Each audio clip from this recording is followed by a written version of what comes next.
अभी थोड़ी देर पहले तोहफे में मैंने उसे कुंदन के कंगन दिए थे। मेरे कमरे से आने के बाद कहाँ चली गई वो? पूनम घर में नहीं है क्या? पूनम जी फोन भी नहीं उठा रही। भैया, पूनम का फोन तो मेरे कमरे में ही रह गया है। जब फोन उनके पास है ही नहीं तो फोन उठाएंगी कहाँ से? इस घर में हर रोज एक नया नाटक। अच्छा है तुम्हारे लिए ये काम तुम्हें मिल गया घर में ही ढूंढने का उसे। अब तुम यहीं रुकोगे या चलोगे भी? हमारे पास इतने सारे कॉन्ट्रैक्ट्स हैं 15 अगस्त के फंक्शंस करवाने के, वो कौन करवाएगा? फिजूल खर्ची का समय। आ जाओ।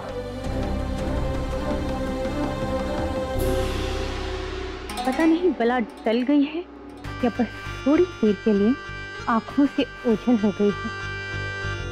ऐसे खुशी के माहौल में ये क्या कर दिया उसने?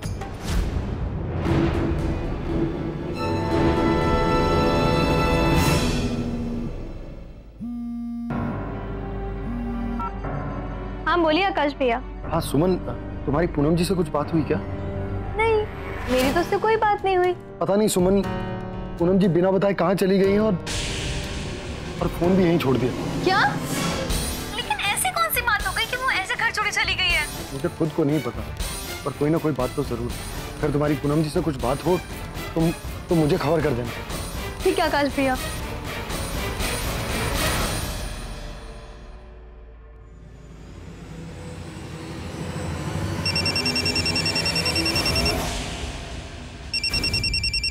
आकाश जी, हेलो आकाश जी। हाँ बाबूजी प्रणाम। वो पूनम जी का फोन आया था आपके पास? नहीं तो क्या बात है बेटा, कोई परेशानी?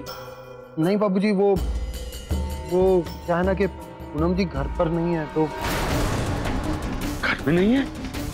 वो आपसे पूछे बगैर कहाँ जा सकती है? नहीं बाबूजी, घबराने की कोई बात नहीं है। देखिए ना, मैं भी कितना पागल हूँ। मैं भूल ही गया कि कल पूनम जी मुझसे कह रही थी वो आपसे मिलने अचानक लखनऊ जाने वाली हैं। वो कहते ना अंग्रेजी में सरप्राइज देना चाहती थी आपको। मैंने उनसे कहा कि मैं भी साथ चलूंगा, और देखिए मैं खुद ही भूल गया। पूनम जी हो सकता है आप ही से मिलने निकली हो। आप बस इतना कीजिएगा कि अगर पूनम जी आपके पास आती हैं तो मुझे फोन कर दीजिएगा, तो मैं तुरंत वहां आकर सब कुछ संभाल लूं। रखता हूँ, प्रणाम। पूनम बिटिया कहाँ जा सकती है? कहे कुछ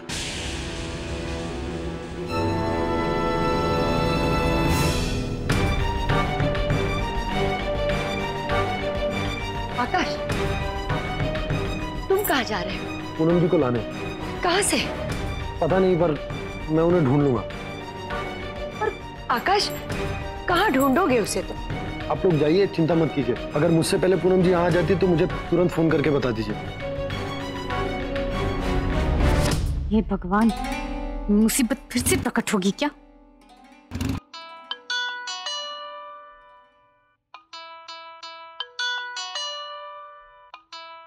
हेलो,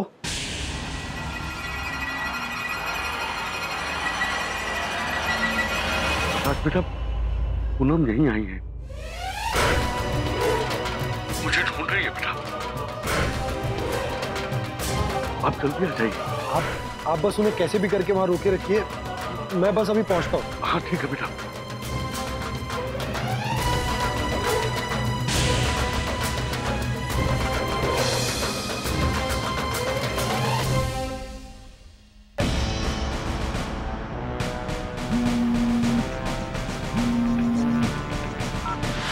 हाँ जी भैया बोलिए। तुम मेरी बात ध्यान से सुनो। तुम अभी घर से निकलो और लखनऊ सीतापुर रोड पर जो पेट्रोल पंप है उसके पास में जो होटल है वहां पर पहुंचो। सारी बात मैं वहीं पहुंचकर बताता हूँ। ठीक है भैया। Excuse me. जी आप जरा मैनेजर साहब को बुला देंगे? बुलाता हूँ।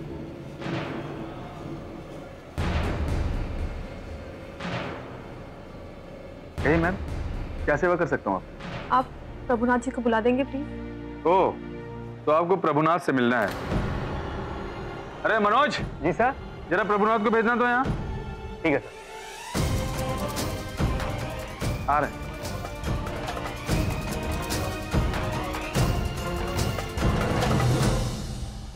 अरे बेटा, आप यहाँ? हमेशा खुश रहिए।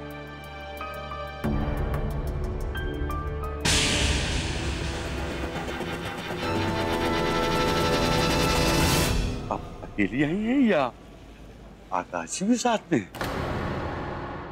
बेटा, आपने घर वालों को बताया है ना कि आप यहाँ आ रही हैं? नहीं पापा, वो हम अकेले ही आ गए।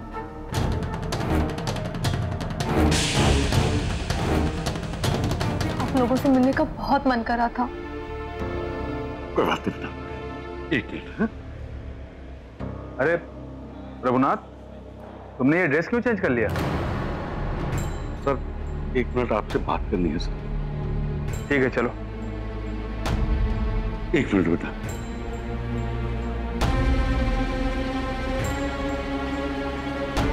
सर वो सब बाद में। पहले ये बताओ, तुमने ये ड्रेस किससे पूछकर चेंज किया? सर वो मेरी बेटी अपने ससुराल से मुझसे मिलने आई है, तो एक दिन की छुट्टी मिल जाए तो। अरे यार, तुम बेटा, लोगों का ना यही सब नाटक रहता है। चलो ठीक है, ले लो छुट्टी। लेकिन हाँ, कल ओवर टाइम करना पड़ेगा, समझ गए? यस सर, कर लूंगा सर मैं। Thank you sir. चलिए बेटा, हम लोग बाहर चल के इत्मीनान से बात करते हैं। आज की हमने छुट्टी ले ली। चलिए बेटा, आइए। यूं अचानक आके हमें सरप्राइज कर दिया बेटा। क्या बात है बेटा? सब ठीक तो है ना? आप ऐसे उदास क्यों लग रही हैं? नहीं पापा, ऐसी कोई बात नहीं है। चलिए ना, घर चलते हैं। माँ से मिलने का बहुत मन कर रहा है। हम सब साथ बैठकर ढेर सारी बातें करेंगे। हम रिक्शा बुलाते हैं। रिक्शा खराब हो गया है मैडम।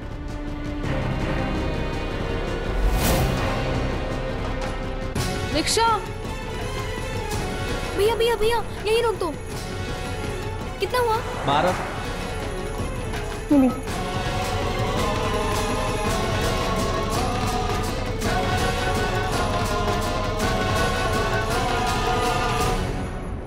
अरे पूनम, तुम यहाँ इस तरह ऐसे मिलोगी, हमने सोचा ही नहीं था।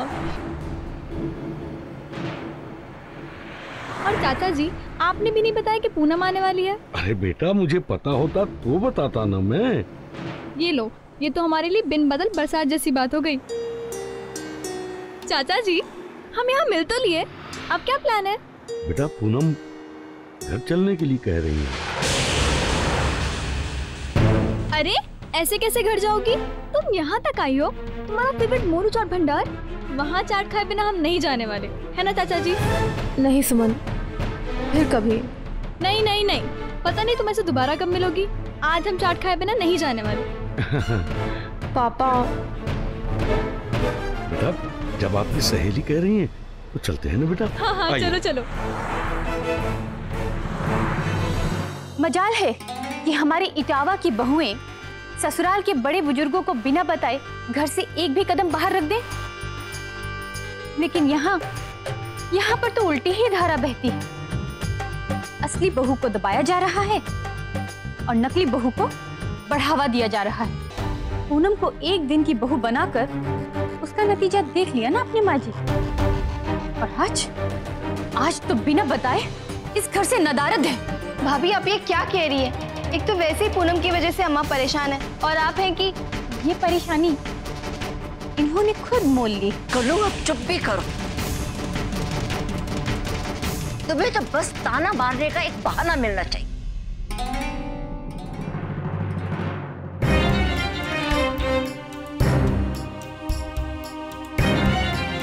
क्यों इतनी जबान चलाती हो?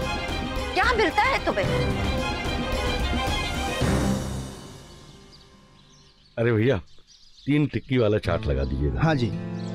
आज बहुत दिनों के बाद तुम्हारे साथ चाट खाने में बहुत मजा आने वाला है। ये तुम्हारे हाथ में क्या हुआ है? कुछ नहीं, वो किचन में काम करते करते लग गया। और बेटा, ससुराल में सब ठीक है? हाँ पापा, सब ठीक है। चलो अच्छा है। पापा ये बताइए, भैया कैसे हैं? उनका फोन आता होगा ना आपको? बेटा वहाँ सब कुछ ठीक है बेटा।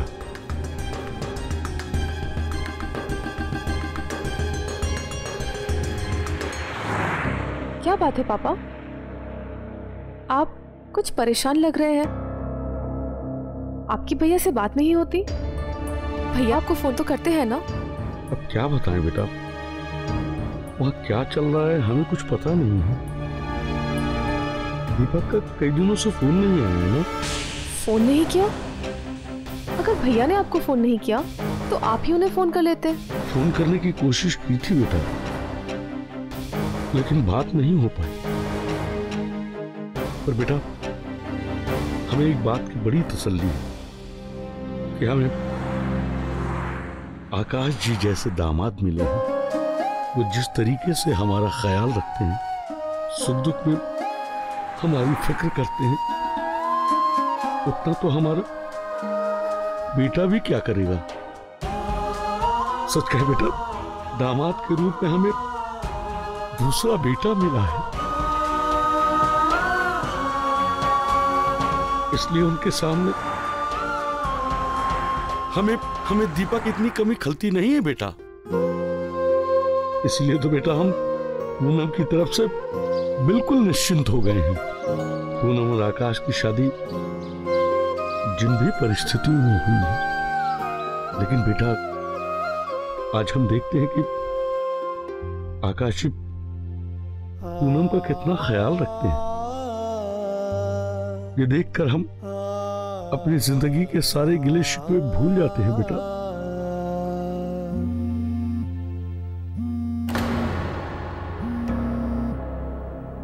एक मिनट।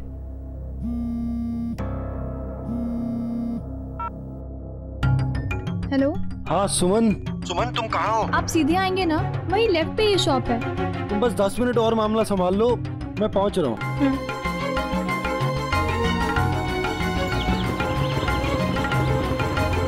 मेरा भेजा अभी तक समझ नहीं पा रहा है कि पूनम आखिर चली क्यों गई। तुमने तो उसकी तारीफ भी की थी, उसको कंगन भी दिए थे, फिर भी वो बिना बताए घर से चली गई। अब कम से कम उसको कंगन तो वापस देकर जाने चाहिए थे ना। वैसे दीदिया, कंगन की कीमत क्या होगी? दिमाग मत खाओ बच्चों, लगता है कनु का असर तुम पर भी हो गया है। फालतू की बातें करके मेरा खून मत घटाओ। यहाँ मेरे शामियाने की बत्ती गुल हो गई है और तुम अगरबत्ती से रोशनी करने की कोशिश कर रहे हो।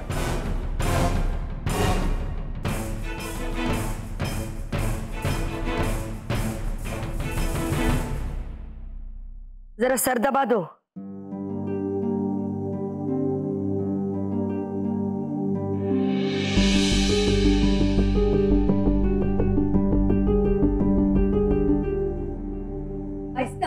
बिग मैडम जी, दादी जी ने आपको डाउन बुलाया है। जाओ तुम। जी बेटा मैं जानता हूं कि आप हम लोगों से बहुत प्यार करती हैं, लेकिन शादी के बाद इस तरह अकेले जाना अजीब लगता है बेटा। जब कभी भी आपको दूर आना हो तो घर में बताकर आकाश जी के साथ आइएगा। क्या बात है बेटा, जब से आप आई हैं कोई खुशी सी नजर आ रही है। घर में सब वाकई ठीक है ना? नहीं पापा, ऐसी कोई बात नहीं है, आपको फिक्र करने की कोई जरूरत नहीं। मैं जानता हूं बेटा, हमारी पूनम बहुत समझदार है, वो किसी भी हालात का सामना कर सकती है। मैंने भले ही आपको लाड़ प्यार से पाला है, लेकिन आप अपनी जिम्मेदारी अच्छी तरह से जानती हैं। आपने आज तक अपने पापा का सर गर्व से ऊंचा ही किया है, कभी सिर झुकने नहीं दिया।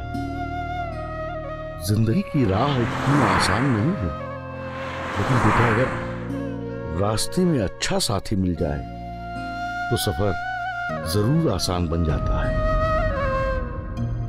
और मुझे खुशी है कि आकाश जी आपके साथ हैं।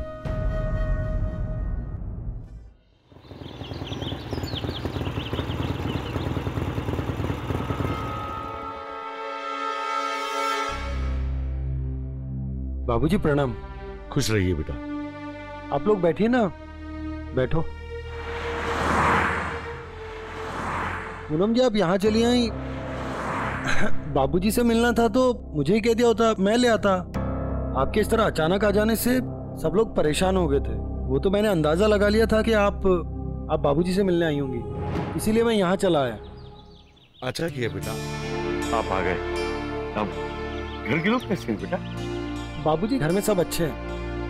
आपको पूनम जी ने बताया नहीं, उन्हें अकेले पूरा घर संभालने की जिम्मेदारी मिली थी और उन्होंने उस जिम्मेदारी को बहुत अच्छे से निभाया। अम्मा और दादी उनके काम से बहुत खुश हुई। अम्मा ने तो उन्हें तोहफा भी दिया। अरे बेटा, आप हमारी खुशी का अंदाजा नहीं लगा सकती इस वक्त। आपने हमें बताया क्यों नहीं? इससे बड़ी खुशी क्या हो सकती है एक पिता के लिए कि उसकी बेटी की तारीफ उसके ससुराल में हो। आज घर जाकर पूनम की माँ को ये सब बताऊंगा, वो बहुत खुश होंगी। आकाश जी, जब हम पूनम को खुश देख लेते हैं ना, तो हमारी जिंदगी की सारी हसरतें पूरी हो जाती हैं। बाबूजी, मैं आपको विश्वास दिलाता हूँ कि अब पूनम जी हमेशा खुश रहेंगी।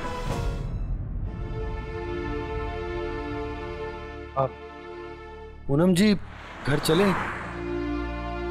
सब लोग परेशान हो रहे होंगे। ठीक है। अच्छा बाबूजी, खुश रहिए बेटा, खुश रहिए। भगवान आप दोनों के ऊपर हमेशा कृपा बनाए रखें।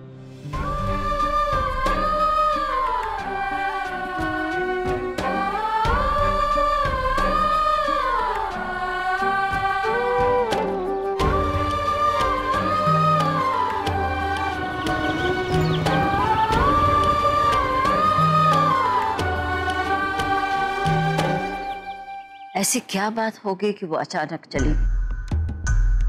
बहू, तुमने उसे कुछ कहा क्या? हाँ, कहा था, तारीफ की थी उसकी और तोहफे में उसे कंगन भी दिए थे। उसके अलावा मैं और क्या कहती माँ जी। आकाश का फिर से फोन आया क्या? नहीं दादी, मैंने किया था पर उन्होंने उठाया नहीं, शायद बाइक चला रहे होंगे। पता नहीं क्या मुसीबत आने वाली है इस घर में। इसमें मुसीबत वाली कौन सी बात है? उसको एक ना एक दिन तो जाना ही है। फिर सब परेशान क्यों हो रहे हैं उसके लिए? चुप करो कल्पना, तुमने तो हद कर दी। अरे सबको मालूम है कि उसे जाना था, लेकिन वो आज गई नहीं है, इस घर से अचानक गायब हो गई। अगर उसे कुछ हो गया ना तो हम सब पर मुसीबत आ जाएगी। अगर ऐसा कुछ सच में हुआ तो उसमें मुझे तो कोई हैरानी नहीं होगी। बहू, माँ जी, आप मुझ पर क्यों गुस्सा उतार रही हैं? ऐसा क्या गलत कह दिया मैंने? जब से वो यहाँ आई है इस घर पे मुसीबतें ही मंडरा रही हैं। और तुम्हारे सर पे ये बेशर्मी और बेहयाई का भूत मंडरा रहा है, उसका क्या? हम आंधी से हमारे आशियाने को बचाना चाहते हैं और तुम अपने तीखे तीर दागने में लगी हो हमारे सीने में। सच होता ही तीखे तीर की तरह, तो इसमें कोई क्या कर सकता है माँ जी? मैंने आज तक आपसे बिना पूछे एक कदम इस घर से बाहर नहीं रखा, और वो 4 दिन की लड़की बिना बताए उड़ गई। और सर चढ़ाइए और तारीफों के पुल बांधिए। अपने कंगन क्या, मेरे जेवर भी दे देती ना तो भी उसे कोई फर्क नहीं पड़ता, क्योंकि वो ये बात अच्छे से जानती है कि इस घर के सब लोग उसके भक्त हैं। पूनम,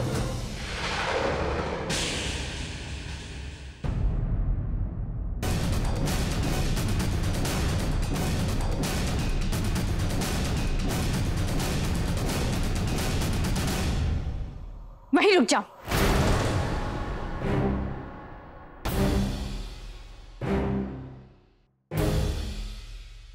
तुम इस घर के अंदर नहीं आ सकती।